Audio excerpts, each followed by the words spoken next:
Halo teman-teman semua, selamat datang di Lembaga Bimbingan Belajar CIC Purwokerto. Ketemu lagi nih sama Miss Caca.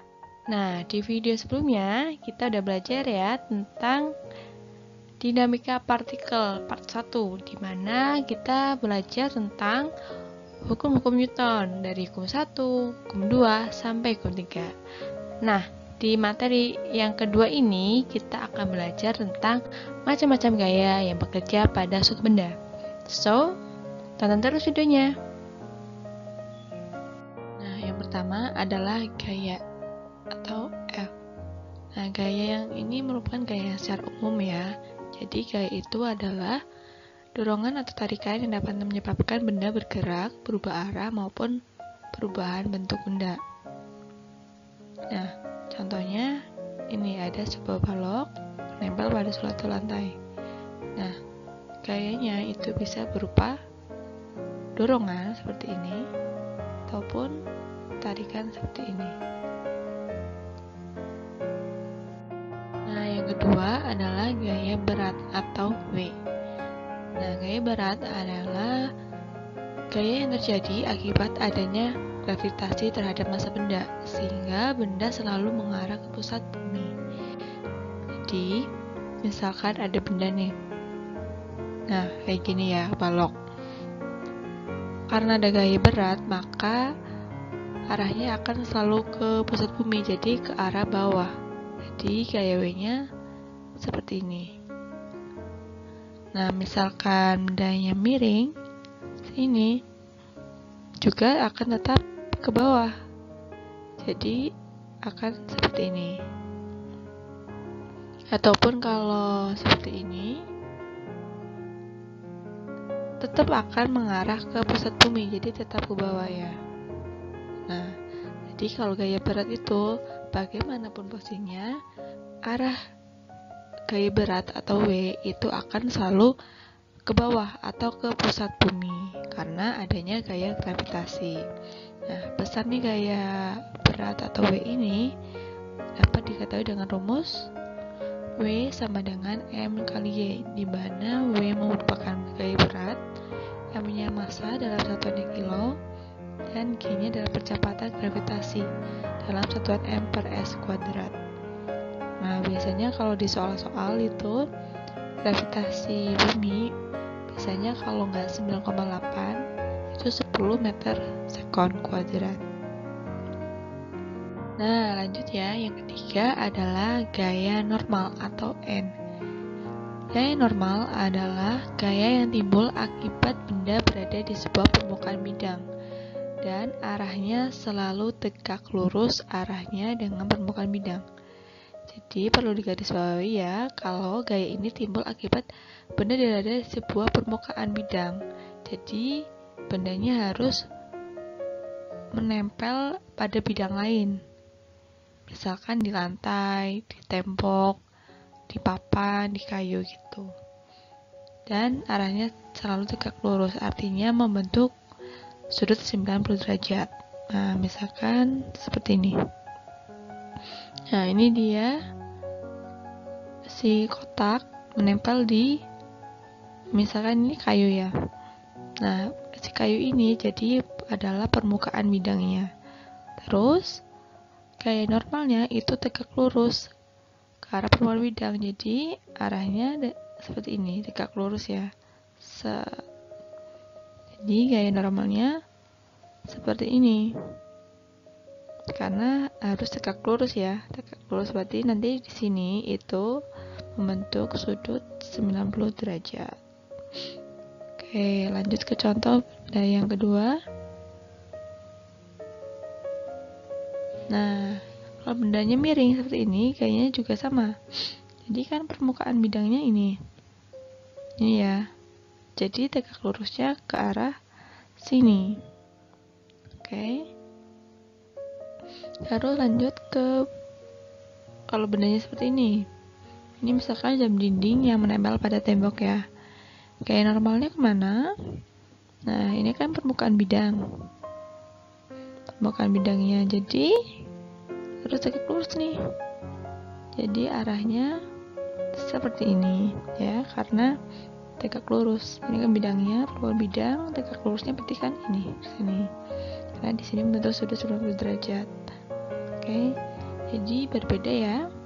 Kalau gaya berat itu selalu ke pusat bumi, sedangkan kalau gaya normal itu tegak lurus terhadap permukaan bidang.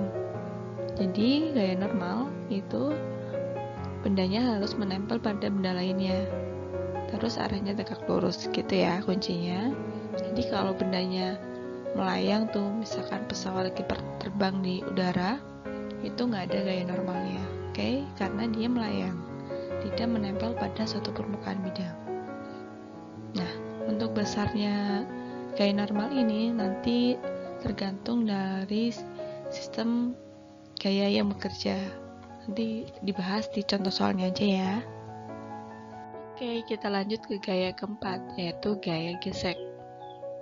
Gaya gesek adalah gaya yang bekerja akibat adanya sentuhan antara dua permukaan benda, dan arahnya selalu berlawanan dengan gaya yang diberikan.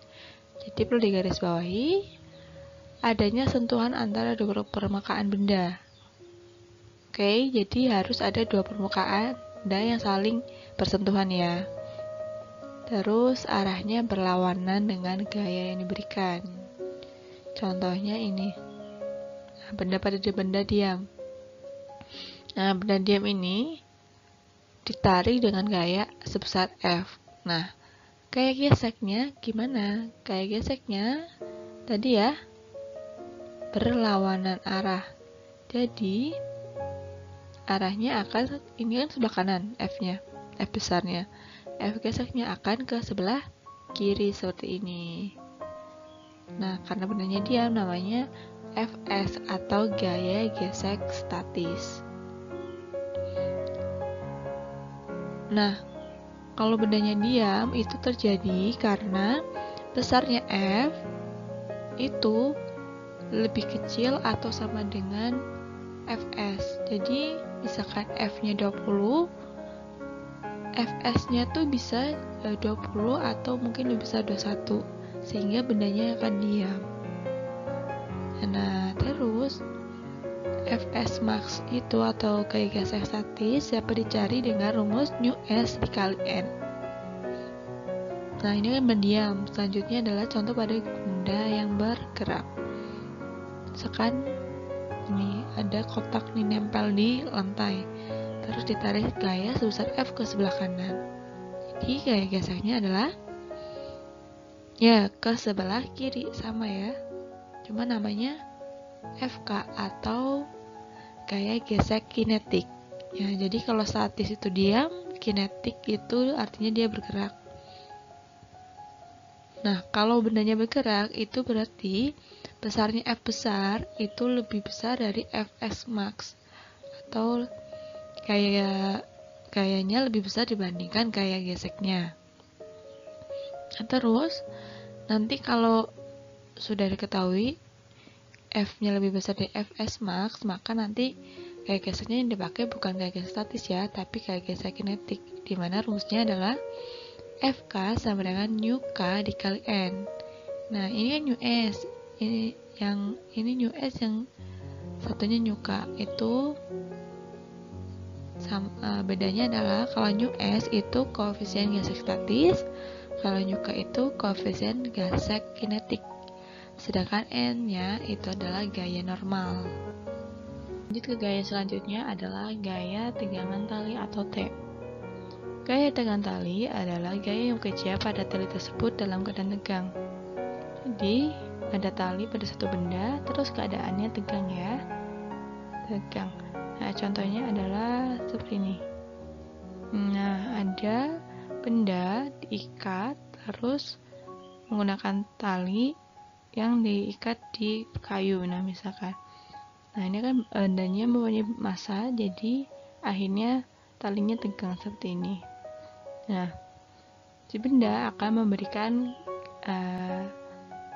gaya tegangan tali sebesar T ke benda. Nah, si T ini akan memberikan besar tegangan sebanyak T aksen. Nah, Tapi berdasarnya T dan T aksen itu akan sama.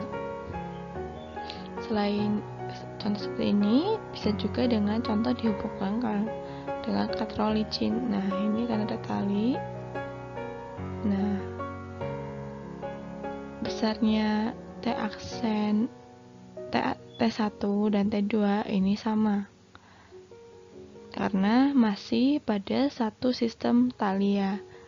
Nah, begitu juga yang ini, ada dua benda yang diikat dengan satu tali. Nah, ini ada T1, ada T2. Nah, besarnya T1 T2 juga sama.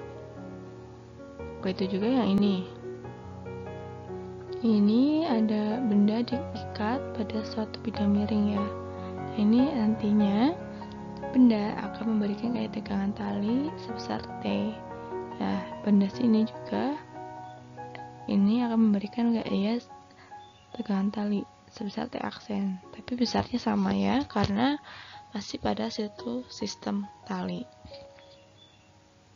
Nah, yang terakhir adalah gaya sentripetal atau Fs. Gaya sentripetal adalah gaya yang bekerja pada benda yang bergerak melingkar. Jadi gayanya bekerja selalu menuju pusat lintasan. Contohnya ini. Nah, ini kan misalkan bola diikat dengan tali terus kita putar-putar ya. Jadi arah geraknya seperti ini, membentuk lingkaran. Nah, besarnya Fs ini akan selalu mengikuti pusat lintasannya ini. Pusat lintasannya adalah tangan ini. Jadi Fs akan selalu mengarah ke sini gitu. Putar, tapi arahnya selalu ke sini pusat lintasannya. Nah, besarnya Fs itu diketahui dengan M dikali As, di mana Fs adalah gaya sentripetal, satuannya Newton, M itu massa, satuannya kilo, dan AS adalah percepatan sentripetal dengan satuannya M per sekon kuadrat. Oke deh, kita jadi udah belajar ya 6 jenis gaya yang bekerja pada benda. Yang pertama itu ada gaya pertama atau F, yang kedua ada gaya berat atau W, yang ketiga ada gaya normal atau N, yang keempat itu ada gaya gesek, yang kelima itu ada gaya tegangan tali atau T, dan terakhir adalah gaya sentripetal. Baiklah, kayaknya udah cukup ya untuk video kali ini. Makasih udah belajar bareng Mas Caca, dan sampai jumpa di video selanjutnya. Bye-bye.